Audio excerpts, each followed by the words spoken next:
Item ಯಾವುದೇ ಇರಲಿ try ಮಾಡಿ ಆಚಿ ಚಿಕನ್ ಮಸಾಲಾ.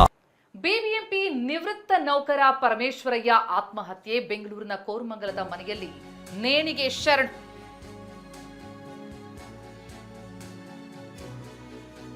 ಬಿಬಿಎಂಪಿ ಮಹದೇವಪುರ ವ್ಯಾಪ್ತಿಯ ಮುಖ್ಯ ಎಂಜಿನಿಯರ್ ಮಾನಸಿಕವಾಗಿ ಕುಗ್ಗೋಗಿದ್ದ, ಚಿಕಿತ್ಸೆ ಸಹ ಪಡಿತಾ ಇದ್ದ. ಬಿಬಿಎಂಪಿ ಮಹದೇವಪುರ ವ್ಯಾಪ್ತಿಯ ಮುಖ್ಯ ಎಂಜಿನಿಯರ್ ಆತನ ಆತ್ಮಹತ್ಯೆ ಬಗ್ಗೆ ಆಸ್ಟ್ರೇಲಿಯಾದಲ್ಲಿರುವಂತಹ ಅವರ ಮಗನಿಗೆ ಮಾಹಿತಿ ಸಿಕ್ಕಿದೆ. ಕೋರಮಂಗಲ ಠಾಣೆಯಲ್ಲಿ ಯುಡಿಆರ್ ಪ್ರಕರಣ ದಾಖಲಾಗಿದೆ.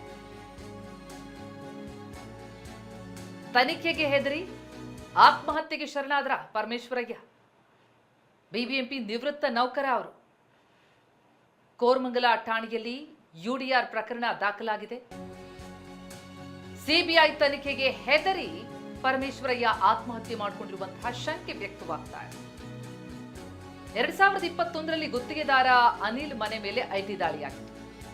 ಬಿಬಿಎಂಪಿ ಗುತ್ತಿಗೆದಾರ ಅನಿಲ್ ಸೂಟ್ ಕೇಸ್ನಲ್ಲಿ 3 ಲಾಕರ್ ಕೀ, 1,35,000 ನಗದು, 275.98 ಗ್ರಾಂ ಚಿನ್ನಾಭರಣ ಪತ್ತೆಯಾಗಿದೆ. ಅಲ್ಲದೆ ಹಲವು ಜಮೀನು, ಸೈಟ್ ದಾಖಲಾತಿ ಇವೆಲ್ಲ ಪತ್ತೆಯಾದವು. ಇದೆಲ್ಲವೂ ಕೂಡ ಪರಮೇಶ್ವರಯ್ಯ ಅವರಿಗೆ ಸೇರಿದ್ದು ಅಂತ ಹೇಳಿ ಅನಿಲ್ ಕುಮಾರ್ ಹೇಳಿರ್ತಾರೆ. ಗುತ್ತಿಗೆದಾರ ಅನಿಲ್ ಕುಮಾರ್ 2021ರ ಡಿಸೆಂಬರ್ 4ರಂದು ಪರಮೇಶ್ವರಯ್ಯ ಮನೆ ಮೇಲೂ ಕೂಡ ಐಟಿ ದಾಳಿಯಾಗುತ್ತೆ. ಸೂಟ್ ಕೇಸ್ ತನ್ನದೇ ಅಂತ ಒಪ್ಕೊಳ್ತಾರೆ ಪರಮೇಶ್ವರಯ್ಯ. 2021ರ ಡಿಸೆಂಬರ್ 6ಕ್ಕೆ ಬ್ಯಾಂಕ್ ಲಾಕರ್ಗಳಲ್ಲಿ ಪರಿಶೀಲಿಸ್ತಾರೆ.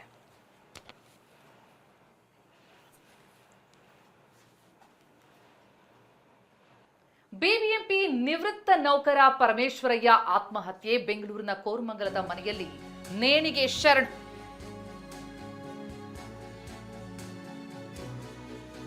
ಬಿಬಿಎಂಪಿ ಮಹದೇವಪುರ ವ್ಯಾಪ್ತಿಯ ಮುಖ್ಯ ಎಂಜಿನಿಯರ್ ಮಾನಸಿಕವಾಗಿ ಕುಗ್ಗೋಗಿದ್ದ, ಚಿಕಿತ್ಸೆ ಸಹ ಪಡಿತಾ ಇದ್ದ.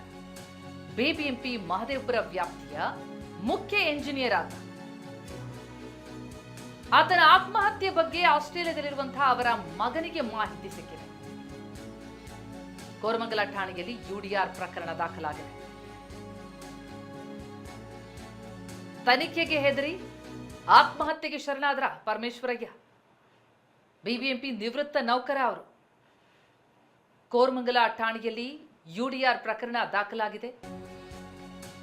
ಸಿಬಿಐ ತನಿಖೆಗೆ ಹೆದರಿ ಪರಮೇಶ್ವರಯ್ಯ ಆತ್ಮಹತ್ಯೆ ಮಾಡಿಕೊಂಡಿರುವಂತಹ ಶಂಕೆ ವ್ಯಕ್ತವಾಗ್ತಾ ಇದೆ. 2021ರಲ್ಲಿ ಗುತ್ತಿಗೆದಾರ ಅನಿಲ್ ಮನೆ ಮೇಲೆ ಐಟಿ ದಾಳಿಯಾಗಿತ್ತು. ಬಿಬಿಎಂಪಿ ಗುತ್ತಿಗೆದಾರ ಅನಿಲ್ ಸೂಟ್ ಕೇಸ್ನಲ್ಲಿ 3 ಲಾಕರ್ ಕೀ, 1,35,000 ನಗದು, 275.98 ಗ್ರಾಂ ಚಿನ್ನಾಭರಣ ಪತ್ತೆಯಾಗಿದೆ. ಅಲ್ಲದೆ ಹಲವು ಜಮೀನು, ಸೈಟ್ ದಾಖಲಾತಿ ಇವೆಲ್ಲ ಪತ್ತೆಯಾದವು. ಇದೆಲ್ಲವೂ ಕೂಡ ಪರಮೇಶ್ವರಯ್ಯ ಅವರಿಗೆ ಸೇರಿದ್ದು ಅಂತ ಹೇಳಿ ಅನಿಲ್ ಕುಮಾರ್ ಹೇಳಿರ್ತಾರೆ. ಗುತ್ತಿಗೆದಾರ ಅನಿಲ್ ಕುಮಾರ್ 2021ರ ಡಿಸೆಂಬರ್ 4ರಂದು ಪರಮೇಶ್ವರಯ್ಯ ಮನೆ ಮೇಲೂ ಕೂಡ ಐಟಿ ದಾಳಿಯಾಗುತ್ತೆ. ಸೂಟ್ ಕೇಸ್ ತನ್ನದೇ ಅಂತ ಒಪ್ಕೊಳ್ತಾರೆ ಪರಮೇಶ್ವರಯ್ಯ. 2021ರ ಡಿಸೆಂಬರ್ 6ಕ್ಕೆ ಬ್ಯಾಂಕ್ ಲಾಕರ್ಗಳಲ್ಲಿ ಪರಿಶೀಲಿಸ್ತಾರೆ.